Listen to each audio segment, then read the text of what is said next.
dengan materi analisis regresi sederhana menggunakan SPSS.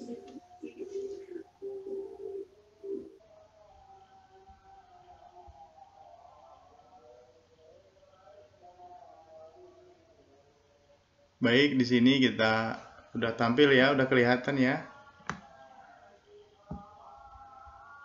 Belum Pak, masih. Ya udah Pak.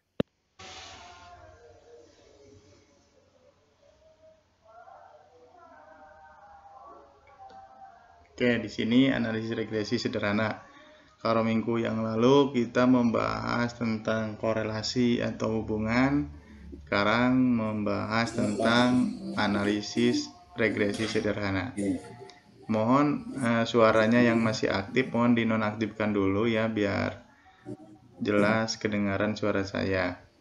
Ya. Oke, pengertian regresi. Di sini analisis regresi ini merupakan studi ketergantungan satu atau lebih variabel bebas terhadap variabel tidak bebas. Jadi variabel bebas ini yang mempengaruhi, ya. Kalau yang tidak bebas berarti yang dipengaruhi, dengan maksud untuk meramalkan nilai variabel tidak bebas, ya. Berarti diramalkan itu biasanya Y, ya, tidak disimbolkan dengan huruf Y biasanya pada umumnya, dan variabel bebas biasanya X.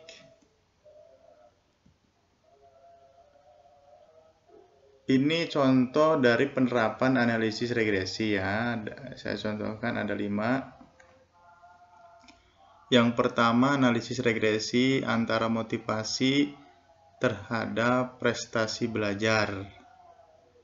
Yang kedua, analisis regresi antara pendapatan terhadap konsumsi rumah tangga. Yang ketiga, harga terhadap penjualan barang. Yang keempat, tingkat upah terhadap tingkat pengangguran. Dan yang kelima, promosi terhadap volume penjualan. Ya, ini contoh penerapan analisis regresi pada kehidupan sehari-hari antara ya. Kalau ini pada yang nomor 1 di sekolah misalnya, ya karena kita pendidikan ekonomi ya, saya contohkan yang di sekolah, juga yang di luar sekolah.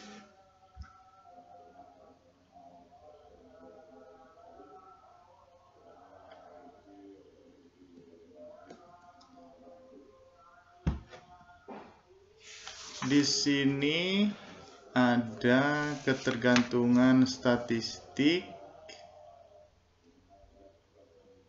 Sorry. Kok nggak kebuka ya? Kok nggak muncul ya? Sorry. Coba dibuka dari awal ya.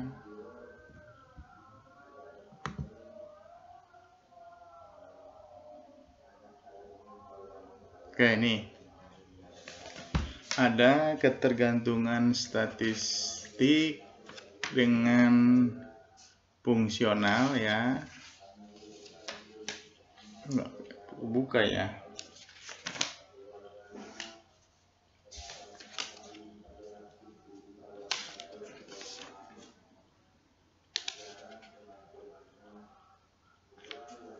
Nggak kelihatan nih kalau di penuhkan. Oke, di ini aja dulu di end show. Nah, di sini ada ketergantungan statistik dan fungsional. Yang pertama, hubungan kausal atau sebab akibat, ya ini ketergantungan statistik. Contohnya hubungan antara biaya promosi dengan volume penjualan. Jadi hubungan kausal itu sebab akibat. Jadi ketika promosinya semakin gencar gitu ya, semakin ya volume promosinya semakin gencar, semakin intens waktunya, itu mengakibatkan volume penjualan pun ya seharusnya meningkat ya. Yang kedua, hubungan antara harga barang dengan jumlah yang diminta ya. Ketika harga barang turun ya menyebabkan jumlah yang diminta naik ya. Ketika harga barang turun ini menyebabkan sebab akibat. Ketika upah naik, produktivitas pun ya menyebabkan produktivitas pun naik. Seperti itu ya. Ini hubungan kausal atau sebab akibat. Nah, kalau yang berikutnya ini hubungan fungsional atau identitas ya. Ini likuiditas dengan aktiva lancar. Ya, di sini ada hubungan antara dua variabel tersebut bukan merupakan sebab akibat ya, tetapi ini merupakan hubungan identitas. Kenapa? Karena untuk mengukur besarnya tingkat likuiditas yaitu aktiva lancar dibagi hutang lancar ya. Jadi hubungan fungsional atau identitas. Contoh yang kedua, produktivitas dengan hasil produksi ya. Produktivitas yaitu sama dengan hasil produksi dibagi jam kerja. Berikutnya upah karyawan dengan hasil produksi. Ya, upah itu sama dengan hasil produksi dikali dengan upah per unit. Ya, begitu ya. Jadi ada perbedaan. Nah, di sini ada perbedaan mendasar antara korelasi dan regresi ya. Kemarin kita udah membahas tentang korelasi. Nah, di sini kalau korelasi ini hanya menunjukkan sekedar hubungan. Nah, sedangkan regresi menunjukkan hubungan pengaruh, ya, ada pengaruhnya. Dalam korelasi, ya, variabel tidak ada istilah tergantung dan variabel bebas. Di regresi terdapat ya istilah tergantung dan variabel bebas. Jadi kalau di korelasi misal X Y, jadi X ke Y bisa Y ke X, seperti hubungan X ke Y. Y ke X gitu bisa ya. Jadi tidak ada istilah tergantung dan variabel bebas. Sedangkan dalam regresi terdapat istilah tergantung dan variabel bebas tadi. Jadi ada yang dipengaruhi dan ada yang mempengaruhi. Bisa dikatakan juga kalau korelasi itu belum tentu regresi. Sedangkan kalau regresi itu udah pasti korelasi atau adanya hubungan. Kalau korelasi itu belum tentu adanya pengaruh ya. Jadi seperti itu. Nah, di sini ada model regresi nilai sederhana, yaitu modelnya seperti ini. Y sama dengan A plus BI plus epsilon atau nilai residu atau error ya, yaitu nilai yang diramalkan. Jadi variabel tidak bebas ya, yang diikat atau yang dipengaruhi. A-nya itu konstanta, B-nya koefisien regresi, X-nya variabel bebas atau independen. Nah, kita nanti juga akan praktek ya. Ini contoh kasusnya. Seorang manajer pemasaran akan meneliti apakah terdapat pengaruh promosi terhadap volume penjualan. Untuk kepentingan penelitian tersebut diambil 20 perusahaan saja yang telah melakukan promosi ya. Oke. Nah, pemecahannya kita tentukan, berarti judulnya apa? Pengaruh promosi terhadap penjualan perusahaan. Pertanyaannya, apakah terdapat pengaruh positif promosi terhadap penjualan? Jadi cukup penjualan aja nggak apa-apa ya. Atau kalau ya perusahaan nggak apa-apa, perusahaan. Di sini juga misal penjualan perusahaan.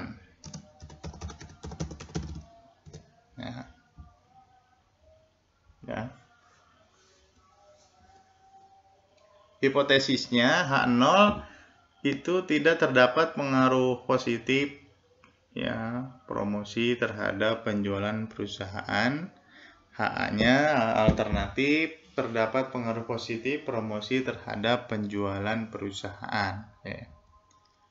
Kriteria pengujian H0 diterima jika T hitung kurang dari sama dengan T tabel atau signifikan lebih besar dari alfa.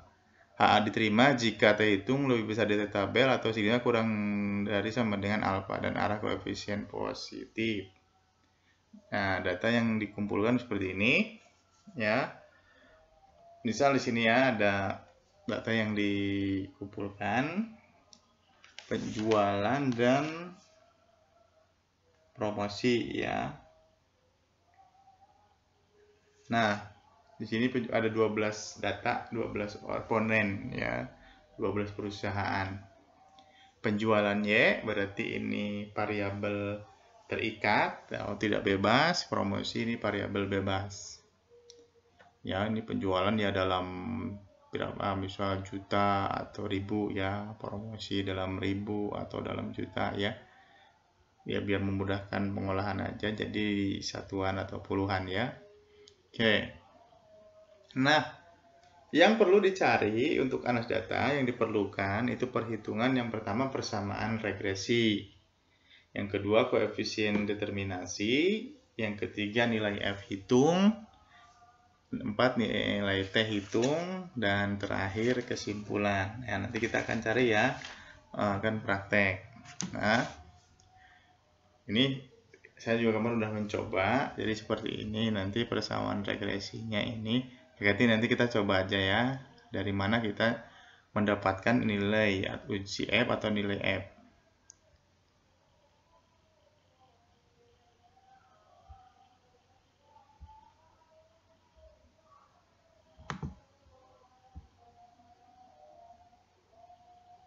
Ya, jadi nanti kita lihat ya, kita sambil lihat ke PPT juga.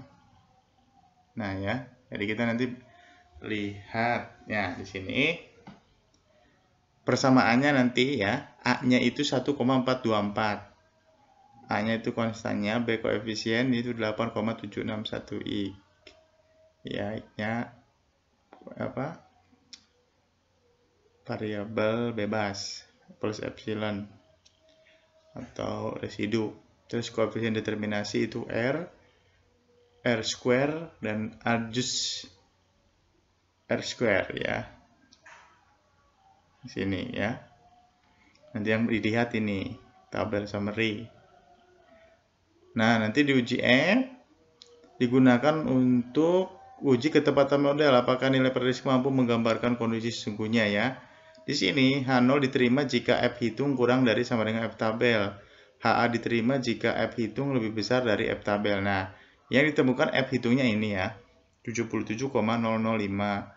Ini lebih besar dari F tabel. 4 F tabelnya dari ini kita lihat di tabel F atau F tabel ini 4,965. Maka karena lebih besar, F hitung lebih besar dari F tabel, ini persamaan regresi dinyatakan baik atau good of fit, ya. Nah, ini untuk melihat tabel F ini dari sini, ya. Derajat kebebasannya K itu apa ya? Di sini jumlah variabel, ya. K-nya berarti K kurangi 1. N itu jumlah responden, K-nya variabel. Nah, di sini lihat di alfanya 0,05. Terus derajat DF-nya, derajat kebebasannya 1. Terus lihat ke bawah, 12 kurangi 2 berarti 10. Jadi ketemu ini, silakan nanti dicari ya, dilihat maksudnya. Berikutnya uji T. Nah, digunakan untuk mengetahui pengaruh variabel bebas terhadap variabel tergantung. H0 diterima jika T hitung kurang dari sama dengan T tabel. HA diterima jika T hitung lebih besar dari T tabel. Nah, ditemukan T hitung ini 8,77 ya, lebih besar dari T tabel yang 1,812. Ini dilihat juga dari T tabel ya, lihat. Jadi kalau ini lihatnya langsung dari N kurangi K ya. 12 dikurangi 2, 10. Jadi di alfa 0,05 lihat ke bawah 10. Maka H diterima. Nah, ini kesimpulan ini. Terdapat pengaruh positif ya, promosi terhadap penjualan. Implikasinya atau saran kedepannya, sebaiknya perusahaan terus meningkatkan promosi agar penjualan meningkat. Oke, itu ya. Kita akan praktek SPSS-nya ya. Oke, masih 4 orang.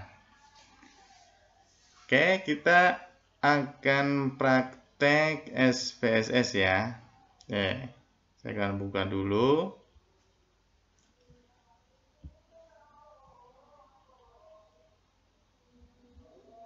Masih dengar saya kan? Masih, Pak. Oke, ya. Kita lihat dulu SPSS-nya, nanti saya buka dulu nih.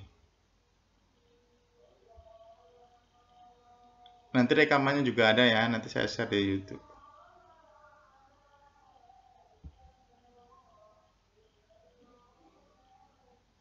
Oke, ini buka SPSS dulu saya.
Oke, masih gabung ya?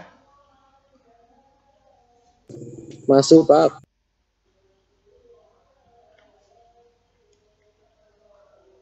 Kelihatan nggak ini SPSS-nya?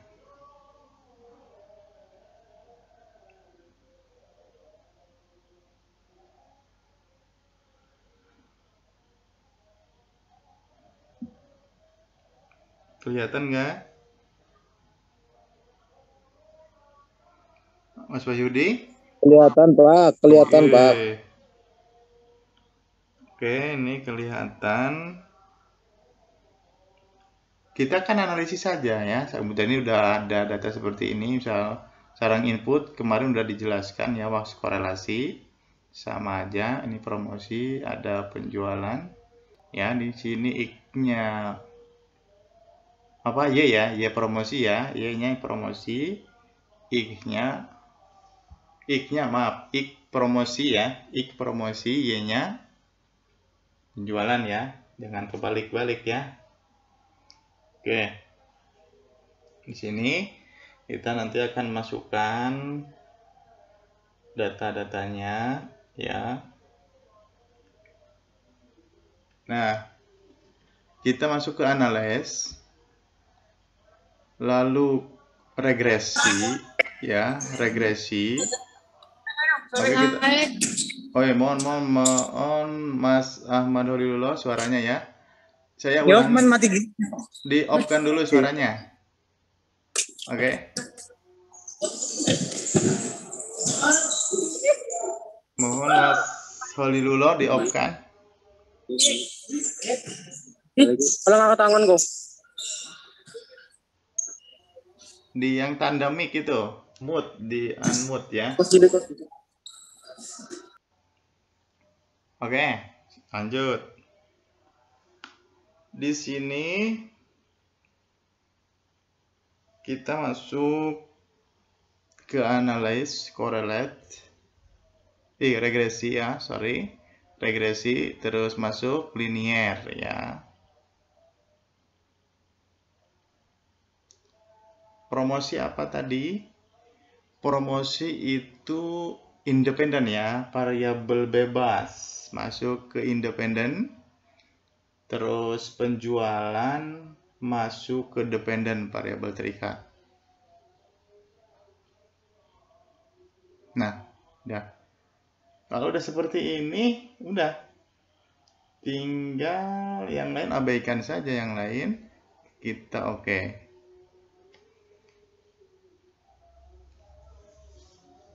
Nah, yang perlu kita lihat itu tabel model summary, terus ANOVA dan koefisien ya. Tiga tabel. Nah, yang pertama yang perlu nanti untuk analisis data di pembahasan. Nah, yang pertama R. Ini ya, R atau multiple R. Di sini sama ya, 0,941. Nah, cara manual juga sama. Ini artinya 0,941 ini menunjukkan besarnya korelasi ya antara promosi dengan penjualan. Ya, ini menunjukkan besarnya korelasi. Yang berikutnya R square. Di sini sama tadi 0,885. Artinya ya variasi penjualan ini dapat dijelaskan oleh promosi sebesar 88,5% ya kan, ini 0,885 kalau dipersenkan jadi 88,5%. Atau juga kata lainnya, promosi ini mempengaruhi penjualan sebesar 88,5%. Ya, mempengaruhi besar 88,5%, sangat tinggi ya. Ini juga didapat dari perkalian dari 0,941 dikali 0,491. Berikutnya ada adjust R square. Nah, di sini merupakan koefisien determinasi ya yang telah terkoreksi ya dengan jumlah variabel dan ukuran sampel sehingga dapat mengurangi unsur bias jika terjadi penambahan variabel. Di sini yaitu 0,874 ya, artinya promosi ya mempengaruhi penjualan itu sebesar 87 3,4%. Atau bisa dikatakan juga adjust R square ini guna melengkapi kelemahan dari R square. Ya, seperti itu. Dengan pada R square adjust ini sudah mempertimbangkan jumlah sampel data dan jumlah variabel yang digunakan. Jadi sebenarnya cukup, maka ini pun cukup R square ya. Kalau mau menggunakan yang R square saja, ada yang menggunakan ini, nggak apa-apa. Seperti itu, pilih salah satu ya, tidak apa-apa. Oke. Berikutnya yaitu kita lihat uji F. Ya, mana yang uji F? Tadi ya, ini di tabel ANOVA, yaitu F77 sama ya, 77,005. Secara manual pun tadi sama. Ini yang kita lihat. Ya, di sini nilai signifikannya 0,005 kurang dari 5%. Jadi dinyatakan model ini cocok atau good fit ya, baik seperti itu. Melihat T hitung uji T, berarti kita lihat T tadi yang secara manual ya, yang T ya, yaitu uji T di sini 8,775 nih, lihat yang ini ya, ini signifikannya 0,005 ya, signifikan kalau di arah positif ya, lebih kecil dari 0,05 atau 5%, seperti itu. Seperti itu.